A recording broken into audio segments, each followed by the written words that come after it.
Cuando era niño, nunca imaginé que tendría que emigrar. Es duro, pero a veces la vida te sorprende y te da nuevas oportunidades.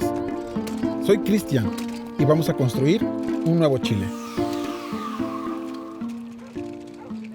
Casero, ¿cómo ha estado tanto tiempo? Bien, bien. Oiga, ¿por qué me llama casero? Porque usted es mi caserito, pues. Viene toda la semana a comprarme y yo le doy una yapa. ¿Yapa? ¿Qué significa eso? Y le doy un regalito, pues. Ah, un pilón, entiendo. Pero amorcito, 5 mangos. Tenemos que ahorrar. ¿De qué vamos a vivir cuando estemos viejos si estamos llegando a un país nuevo? Ay, hombre, de viejos nos jubilamos y ya, ¿qué tanto? ¿Cómo nos vamos a jubilar si apenas estamos llegando? Disculpe, por favor. El aguacate es suyo. Todo bien, carnal, pero aquí los chilenos le llaman palta. Cierto. Aunque no la veo tan madura como para hoy. Como usted, que no se ve tan maduro como para pensar en estarse jubilando ahora.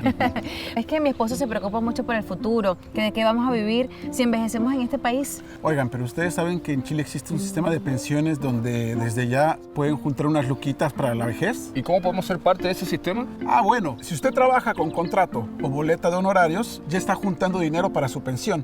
En caso de que no junte la cantidad suficiente para una pensión mínima, el Estado tiene un aporte solidario para ayudarlos con los gastos de la vejez. Como mi caserita, que cuando me falta, me da yapa. Pues claro que sí, pues caserito. No parece tan difícil.